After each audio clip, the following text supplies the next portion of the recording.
समझदार बेटी। भोला नाम का बहुत ही गरीब और शांत स्वभाव का एक किसान था। उसका छोटा सा जमीन का टुकड़ा था। बस उस पर खेती कर अपने परिवार का पेट पालता था। उसे लड़का नहीं था, पर लड़के को भी भारी पड़ेगी ऐसी रूपा नाम की लड़की थी, जो बहुत होशियार थी। सुनो बेटी, तुम इस तरह लड़कों की तरह बर्ताव करती हो, यह मुझे अच्छा नहीं लगता। लोग मुझे क्या कहेंगे?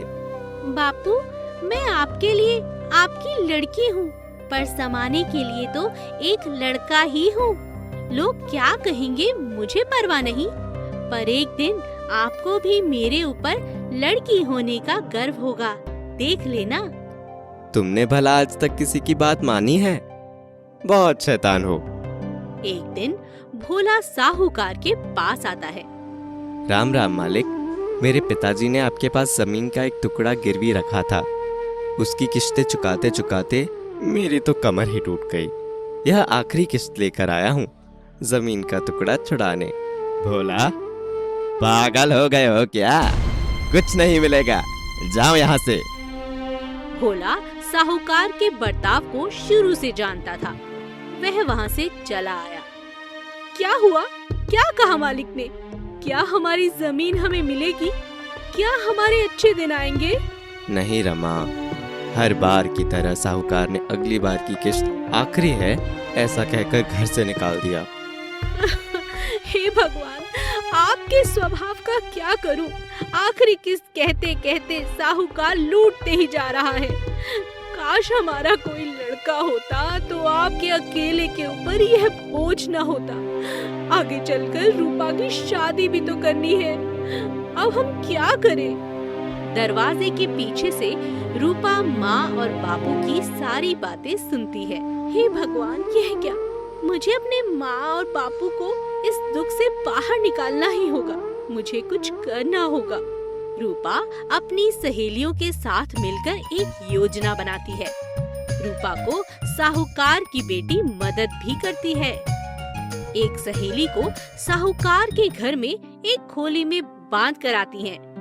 साहूकार की बेटी अपने पिता के स्वभाव से बहुत परेशान थी। वह रूपा की मदद करती है। रूपा भेष बदलकर पंचायत के लोगों के साथ साहूकार के घर पर आती है।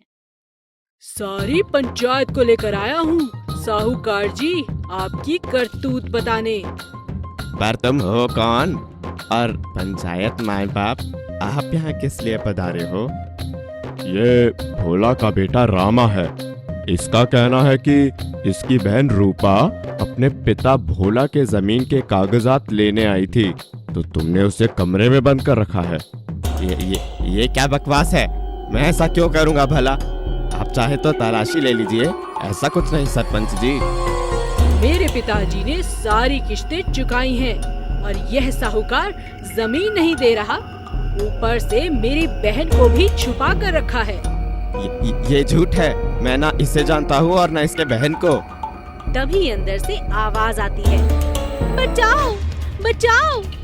पंचायत बंद कमरे का दरवाजा खोल रूपा की सहेली को बाहर लाती है और साहूकार से कहती है, इसका मतलब रामा सच बोल रहा है? नहीं नहीं, ये झूठ है। मुझे फंसाया गया है। यह सच है कि मैंने भोला से ज्यादा पैसे लिए हैं, पर उसकी बहन को मैंने नहीं छुपाया। इसका दंड तुम्हें जरूर मिलेगा। सबसे पहले भोला के बेटे को उसके जमीन के कागजात दे दो, जिसका तुमने जरूरत से ज्यादा फायदा उठाया। मुझे माफ कर दो भोला, मैंने तुम्हारी मजबूरी का फायदा उठाया, पर सच कहता हूँ तुम्हारी बेटी को मैंने नहीं छुपाया था। साहूकार, पंचायत तुम्हारी साहूकारी रद्द करने का आदेश देती है। यह सब क्या है? ये मेरी बेटी नहीं और ना ही मुझे कोई बेटा है। तभी रूपा अपना असली रूप सबको दिखाती है।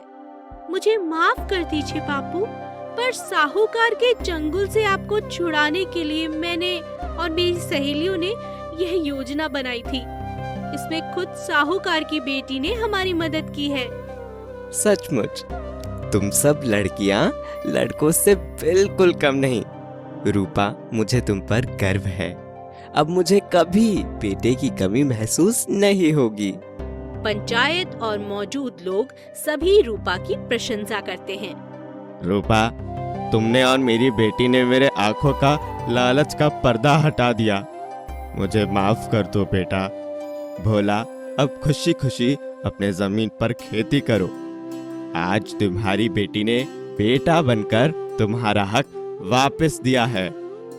बेईमानी चाहे कितनी भी बड़ी हो, सच्चाई सामने आ ही जाती है।